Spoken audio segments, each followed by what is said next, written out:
రాష్ట్రంలో చంద్రబాబు ప్రభుత్వం అధికారంలోకి వచ్చాక పరిశ్రమలకు అత్యంత ప్రాధాన్యతనిస్తున్నామని ఊదరగొట్టుకోవటం మినహా ఆచరణలో ప్రోత్సాహం కరువైంది.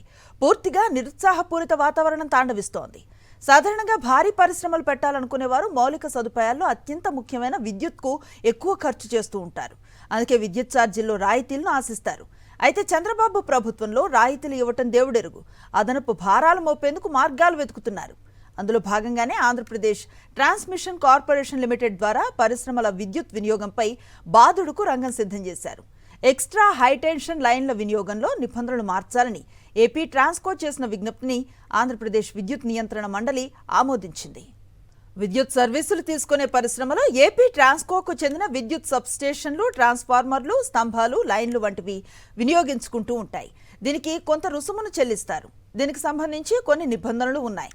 పెద్ద పరిశ్రమలకు పెట్టుబడి ఎక్కువగా ఉంటుంది కనుక వాటికి వేరుగా, చిన్న పరిశ్రమలు వినియోగించే 11 kV 33 kV లైన్లకు వేరుగా ఈ నిబంధనలు అమలు చేస్తూ ఉంటారు.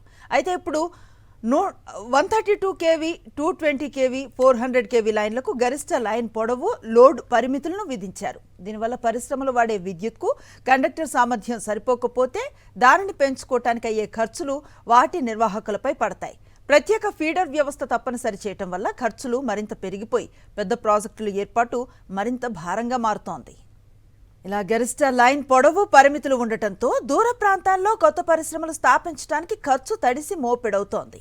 ఈ కొత్త నిబంధనలు ప్రస్తుతం ఉన్న వినియోగదారులకు వర్తించవని, కొత్త వినియోగదారులు మాత్రమే ఈ నియమాల భారాన్ని మోయాలని షరతు విధించారు.